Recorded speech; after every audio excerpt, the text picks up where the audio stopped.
Morgan assessed her meager supplies in the fading crimson light.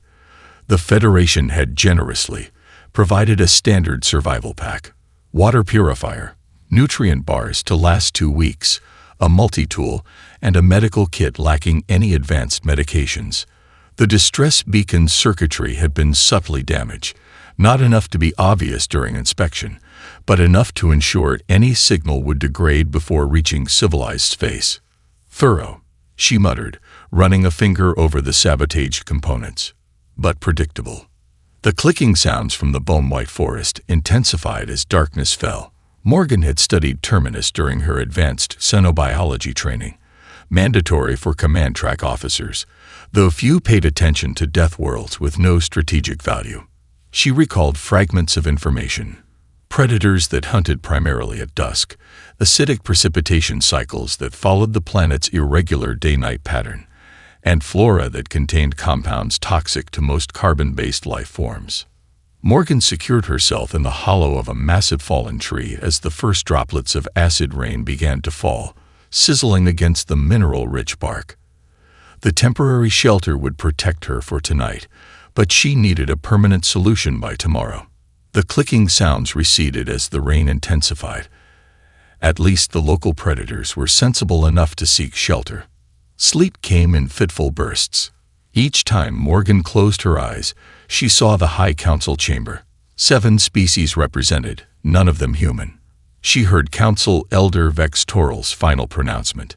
"Commander Hayes, your interference in Federation non-intervention protocols demonstrates a dangerous human tendency toward emotional decision-making. Your species remains problematic in this regard." The memory fueled her anger, which in turn fed her resolve. The Federation had abandoned those settlements in Sector 9 because they were pre-spaceflight civilizations deemed expendable. Morgan had diverted her patrol ship to warn them anyway, giving them time to seek shelter underground. 3,000 lives saved, and her career destroyed for the transgression. Dawn brought new challenges. The acid rain had stopped, but left the ground steaming with caustic vapors. Morgan fashioned crude protective coverings for her boots from the inner lining of her uniform jacket. She needed to find fresh water and assess the local fauna for potential food sources that wouldn't kill her. By midday, she had located a stream flowing from an underground source, relatively uncontaminated by the acidic environment. As she filled her purifier, a rustling in the nearby underbrush froze her in place. Morgan slowly reached for her multi-tool, a poor weapon, but better than nothing. The creature that emerged defied simple description. Roughly canine in general shape, it stood nearly shoulder height to Morgan, with a hide that seemed to shift between physical states, sometimes solid, sometimes translucent. 6 eyes arranged in a circular pattern around what passed for its head fixed on her with predatory focus. Morgan had 2 options: run and almost certainly die, or stand her ground and possibly die. She chose the latter, squaring her shoulders and facing the creature directly. Years of command training had taught her that many predator species responded to confident body language. The creature advanced slowly, that unsettling clicking sound emanating from somewhere inside its body. Morgan maintained eye contact with the central pair of eyes, refusing to show fear. A strange sensation brushed against her consciousness, like static electricity across her thoughts. In that moment, Morgan acted on instinct. Instead of projecting fear or aggression, she focused her thoughts into a simple, directed pattern. Asterisk not prey, not enemy, pass by asterisk. The clicking faltered.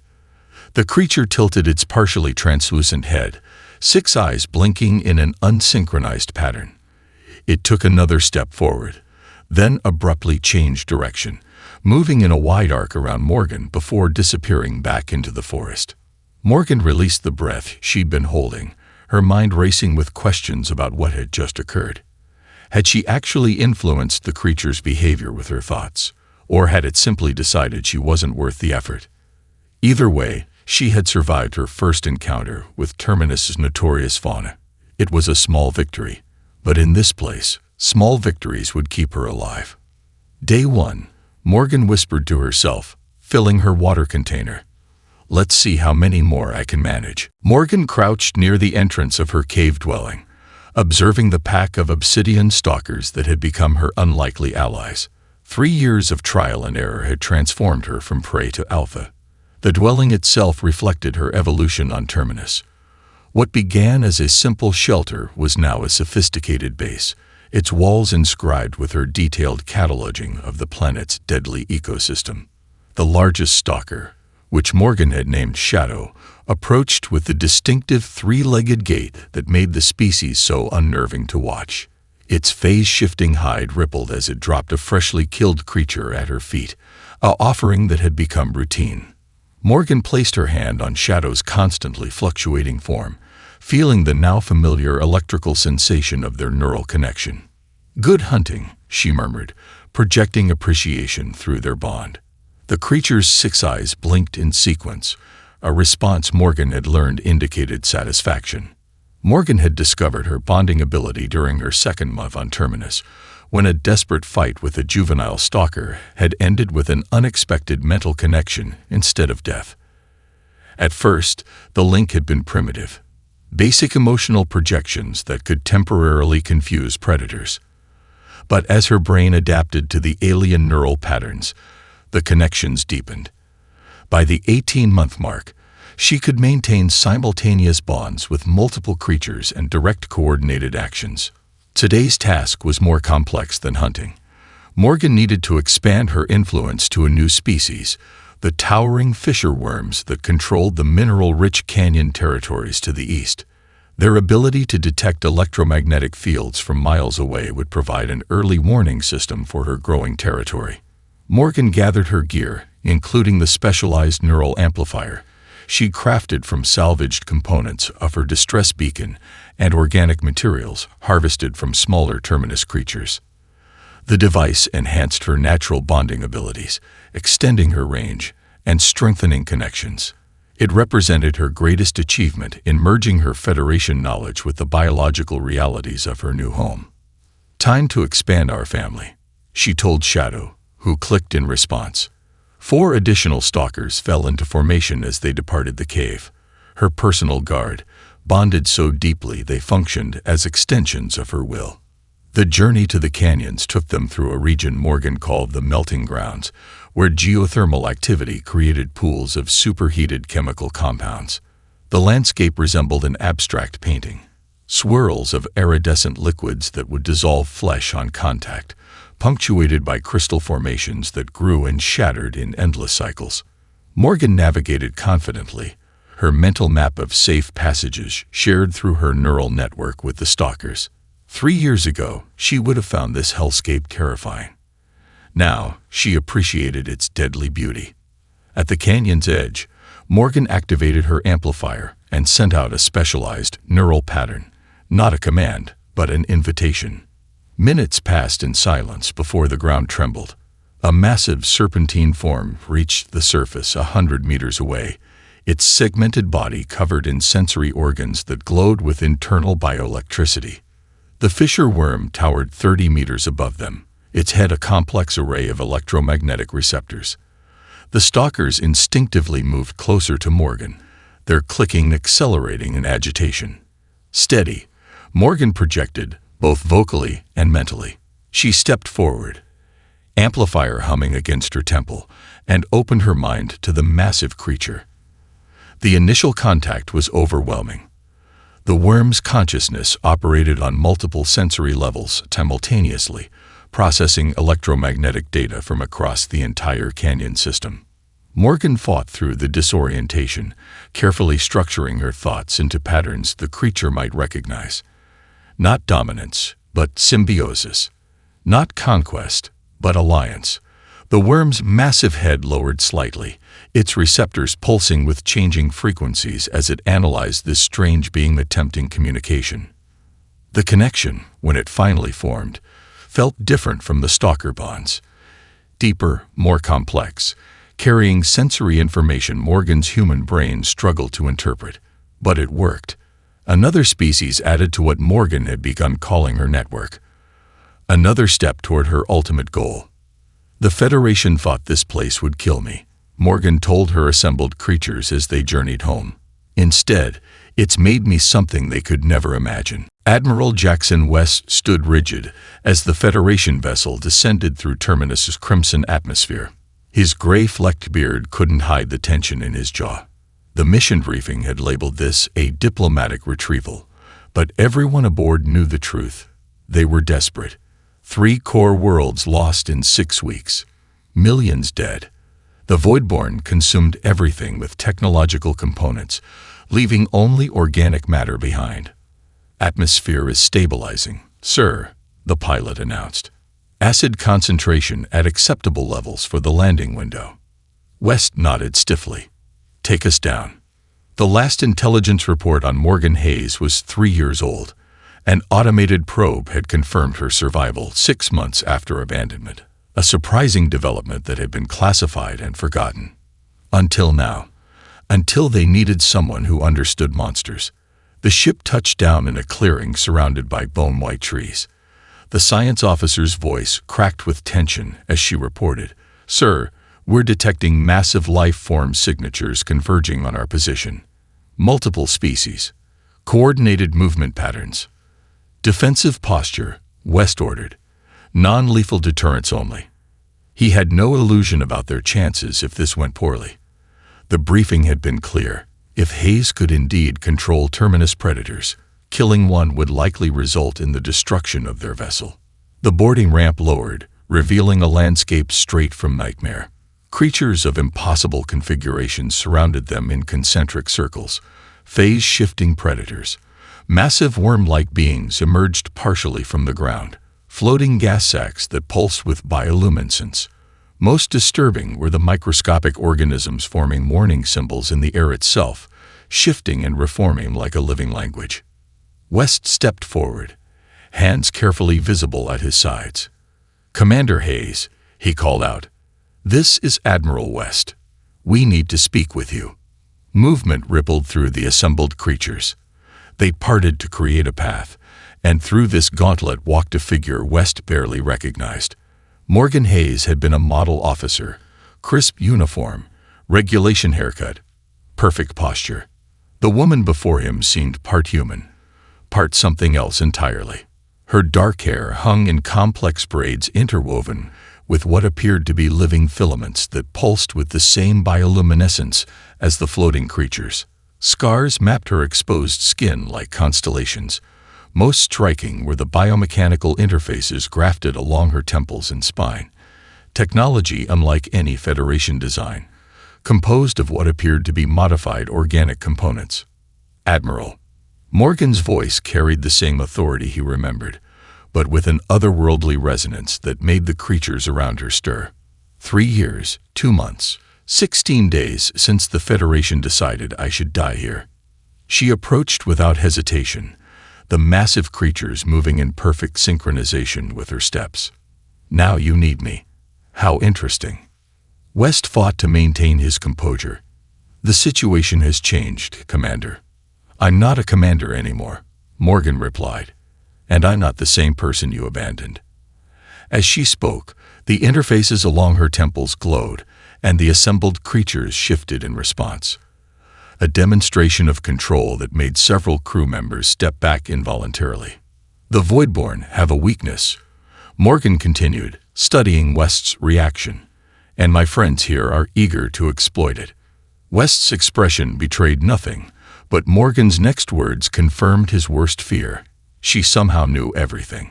Energy-based entities that consume technology, but avoid organic matter. They phase between dimensional states to avoid conventional weapons. They communicate through energy pulses that overwrite AI systems. She smiled thinly. "Did I miss anything important in your briefing, Admiral?"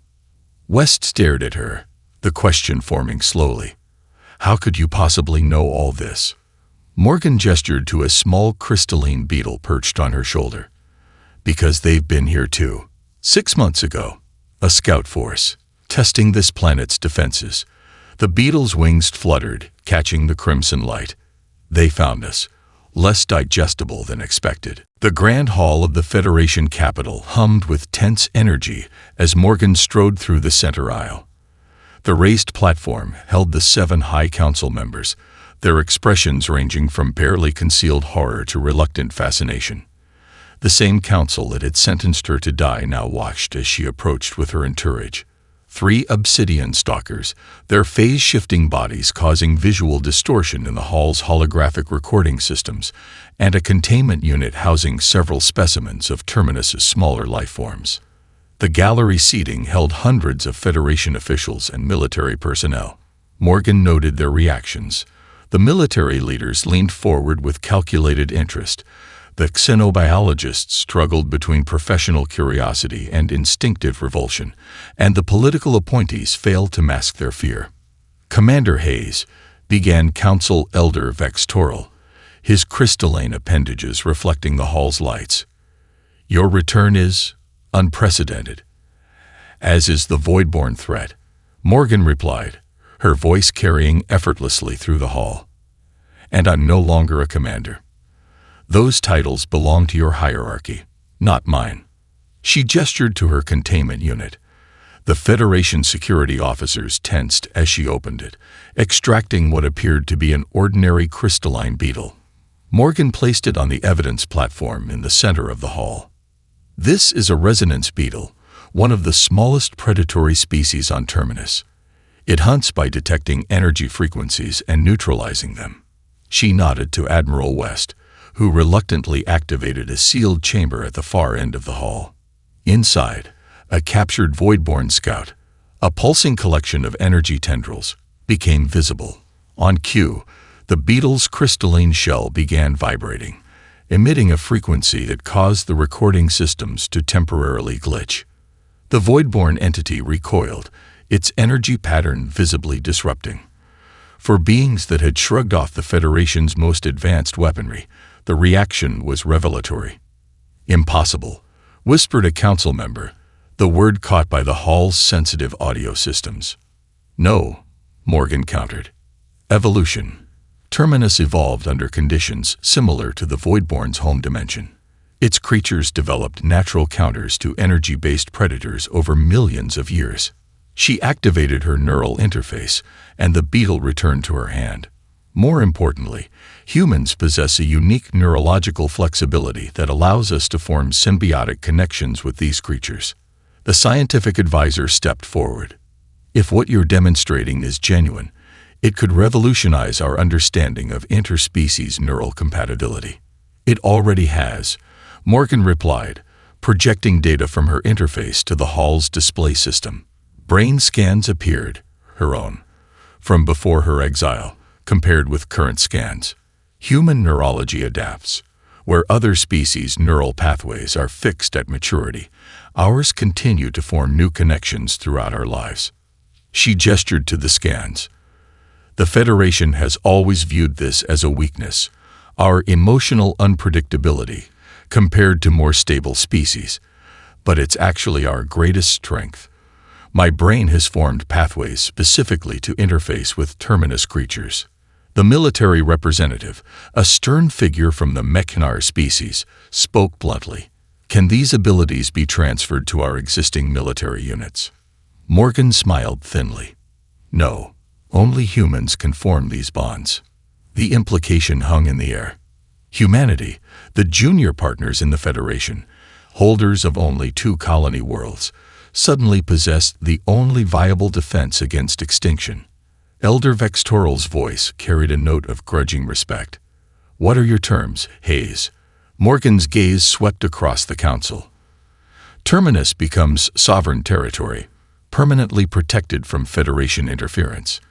And I want access to your census records for all human populations in Federation space. For what purpose? Demanded a council member. Morgan's neural interfaces pulsed with light as her stalkers shifted positions in perfect synchronicity with her thoughts. Because I need to build an army, and I need the right kind of humans to do it. The abandoned military asteroid, now designated Nexus Point, hummed with activity. Morgan stood on an observation platform overlooking the main training arena, where 20 human candidates worked with various terminus creatures. The facility had been operational for just 6 weeks, but the results already exceeded expectations. Candidate Ramirez is showing exceptional aptitude with the Void Mantis, reported Dr. Eliza Chen, the neurologist who had become Morgan's chief science officer. Her synesthesia creates unique bond patterns we haven't seen before. Morgan observed the 16-year-old girl in the center of the arena. Mira Ramirez had been diagnosed with audio-visual synesthesia. She saw sounds as colors. On Earth, this had made her an extraordinary musician. Here, it allowed her to perceive and manipulate the complex frequency patterns generated by the Void Mantis, creatures that existed partially between dimensions. "And Jackson?" Morgan asked, watching the retired survey pilot working with a pack of obsidian stalkers. His attention divergence gives him an advantage with multiple simultaneous bonds, Chen explained. He can maintain coherent connections with up to 7 stalkers at once. Most candidates max out at 3. The selection process had revealed a pattern nobody anticipated. Neurological variations previously classified as disorders often produced the strongest bonding capabilities. People with sensory processing differences, attention divergence, or pattern recognition enhancements showed aptitude levels sometimes exceeding Morgan's own. A commotion from the far side of the arena drew their attention. A young man, candidate Torres, had lost control of his fissure worm. The massive creature reared up, its electromagnetic receptors flashing warning patterns. Morgan's hand moved to her neural amplifier, ready to intervene, but Chen placed a restraining hand on her arm. "Let Jackson handle it. He's been developing an emergency protocol for exactly this scenario." Sure enough, the retired pilot had already directed his stalkers to form a perimeter.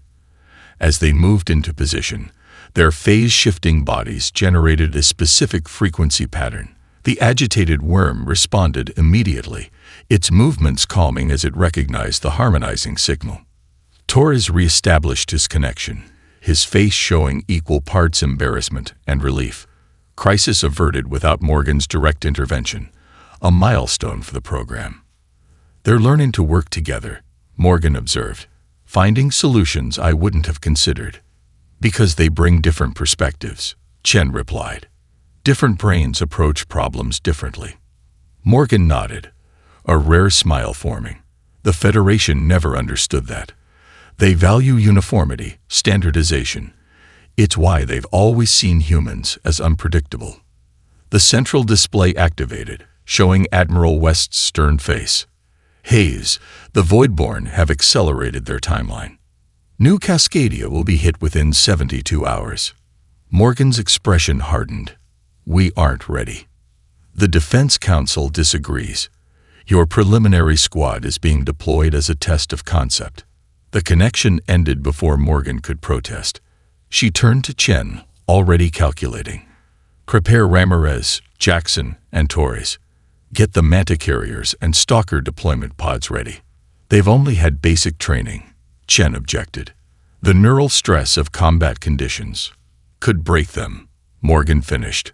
"I know, but the Federation is sending them anyway." She activated her full-spectrum neural interface, connecting simultaneously to all her bonded creatures throughout the facility. "We'll just have to make sure they're not alone out there." The engineering chief approached with a datapad. "The prototype is ready for testing."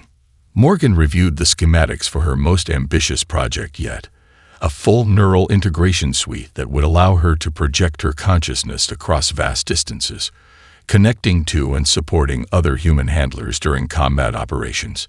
It had never been attempted before, and the risks were substantial. Neural feedback alone could cause permanent brain damage. "Prepare the chamber," Morgan ordered. "If the Federation is sending my people into battle unprepared, I'm going with them, one way or another." The battle for New Cascadia unfolded against a backdrop of panic. Emergency evacuation sirens wailed across the manufacturing hub as civilians rushed toward the spaceports. Federation cruisers maintained defensive positions in the upper atmosphere, their weapons systems proving ineffective against the approaching Voidborn swarm.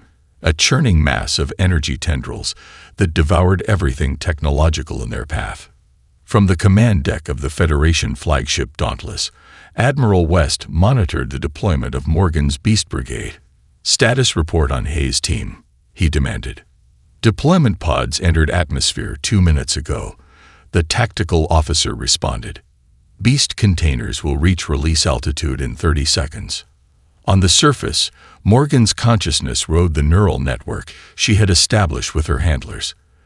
The experimental integration suite allowed her to share their sensory experiences while providing stability to their neural connections.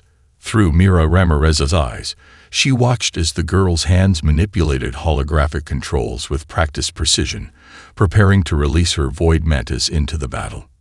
"Steady, Mira," Morgan projected through their shared connection. "Remember your training. The mantis respond to visual frequency patterns. Show them their targets like we practiced." Across the city, Jackson coordinated his obsidian stalkers from a rooftop command post.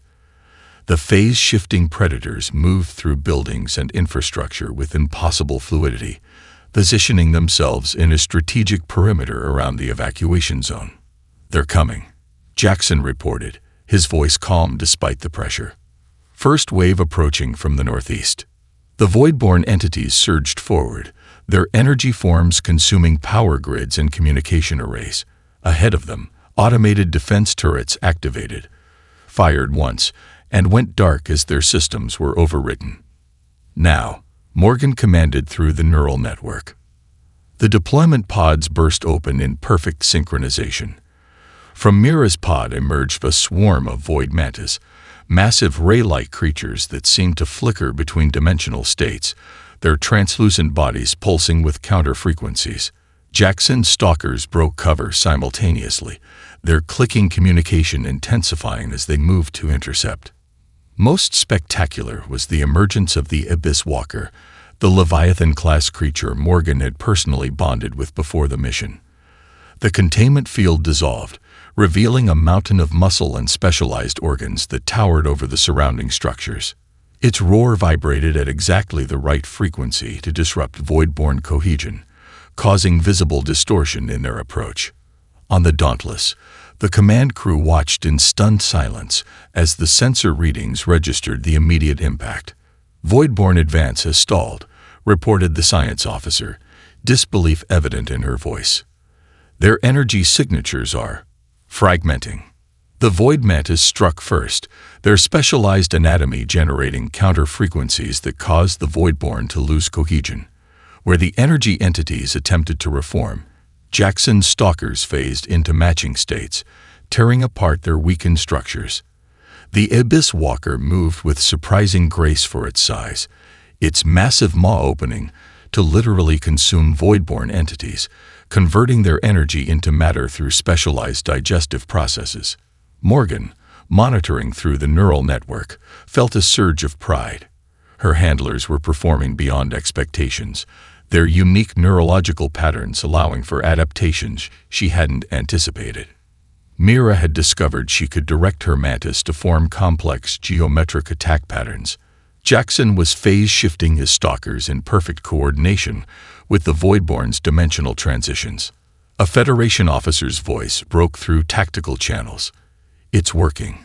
The evacuation corridors are holding."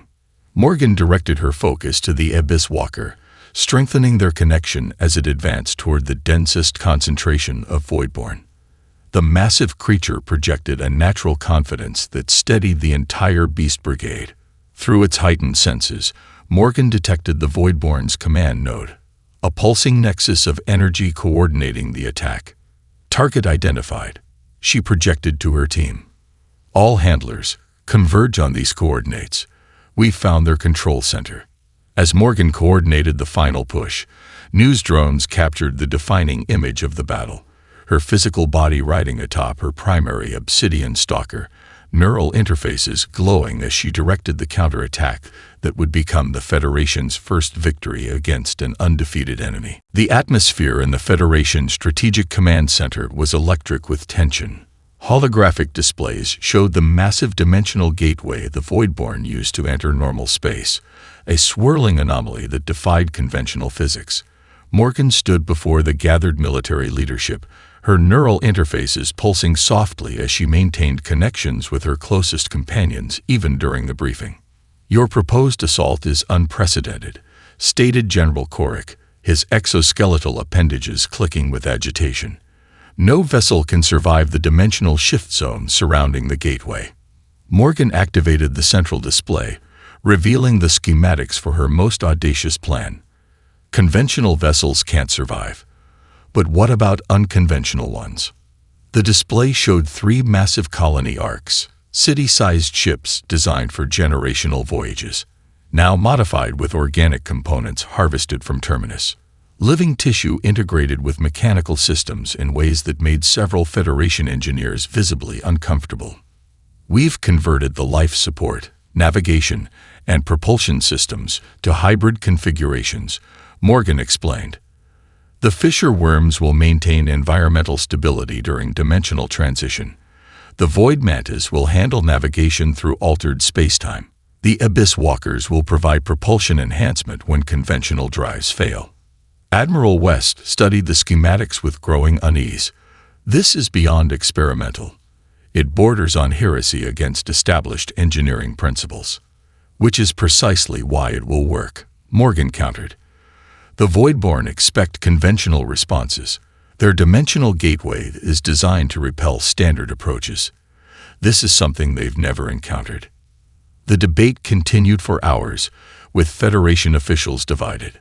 Half viewed the Beast Brigade as saviors after their successes at New Cascadia and subsequent battles.